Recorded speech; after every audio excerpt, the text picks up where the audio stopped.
is the most awful thing ever. AIM has Jarvis and can power him up. What's the threat assessment? Bad, Rhodey. Very, very bad. Bad. Very, very bad. That might be an apt way to describe Iron Man 2. Thank you for tuning in. This is DJ Fob Fresh from SegaShiro.com, the Sega resource, and today we're looking at Iron Man 2. This game was published, of course, by Sega and developed by Secret Level, otherwise known as Sega Studios, which are now a defunct studio. And this being the last title from the studio, it really feels like it was sent out to die.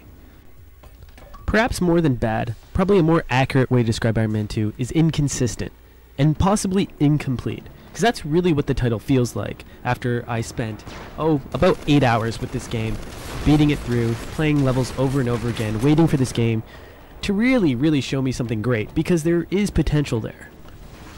However, it remains potential unrealized, because despite improving on several things on Iron Man 1, this game still falls short in several other ways. So let's talk about some of those inconsistencies. One is graphics. On one hand, some of the levels, specifically where you're on the ground, look alright. Some of the larger levels look better in terms of scope and magnitude, yet the texture work is pretty poor. The best example is the second level, where, in the background, the texture of the mountains are actually shifting and moving during gameplay. The texture inconsistencies extend to Iron Man and War Machine's suit. Iron Man comes off looking a lot better. War Machine just looks pretty poor. The team at Secret Level did a lot to address the control issues, and in general, aiming is a lot better. Not perfect, mind you, but generally easier to do than in the first game. However, the way they chose to implement rumble features is confounding. For example, in the scene you just saw, while I was punching through the mech during that sequence, there was absolutely no rumble in my controller.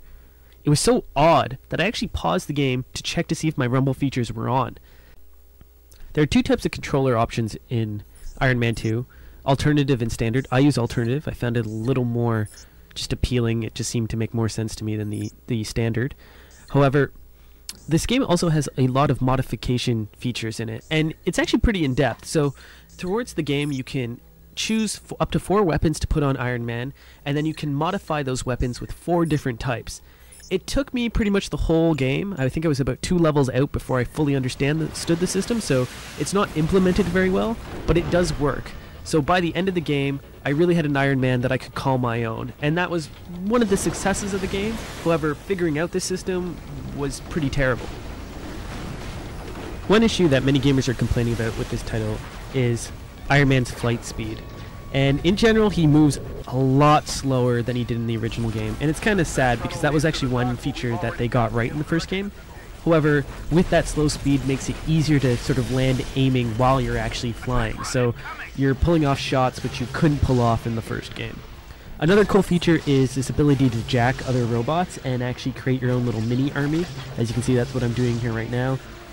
Again, there's not a lot of times where you get to implement this, but when you do, it's kind of cool. The hand-to-hand combat in this game is pretty poor. It never really feels like you're connecting or landing hits, or really tracking your enemy all that well. Where this game is the most successful is when you're on the ground, running and destroying things using your blasters. It feels really nice, except there's only a few missions where you can actually do that, so it's more of an exception than the rule. Iron Man 2 is a frustrating experience, because at times it has such great magnitude and scope, like this boss fight with Ultimo. He's absolutely gigantic, and when you're flying in to fight him for the first time, it looks awesome, and yet I spent most of that mission trapped by his crotch, thus ruining what could have been a great battle. The story was written in conjunction with Matt Fraction, and it's actually very solid. This is a much better game to play than the first Iron Man title in terms of just a narrative. However, the cutscenes in which tell you the story are very poorly done, and the characters themselves look rather dead. The most fun I had in Iron Man was actually just destroying buildings with an ultra powered up suit, listening to the heavy metal, because the music in the game is actually very solid. However, to do this requires more gameplay hours than most gamers are willing to spend. In the end, Iron Man 2 is better than Iron Man 1 by the smallest of margins. I played this one longer and I enjoyed the experience more. And yet, can I recommend this title? Absolutely not. It is a flawed, broken experience. The game feels unpolished and unfinished. This is DJ Fob Fresh signing out, playing bad games so you don't have to.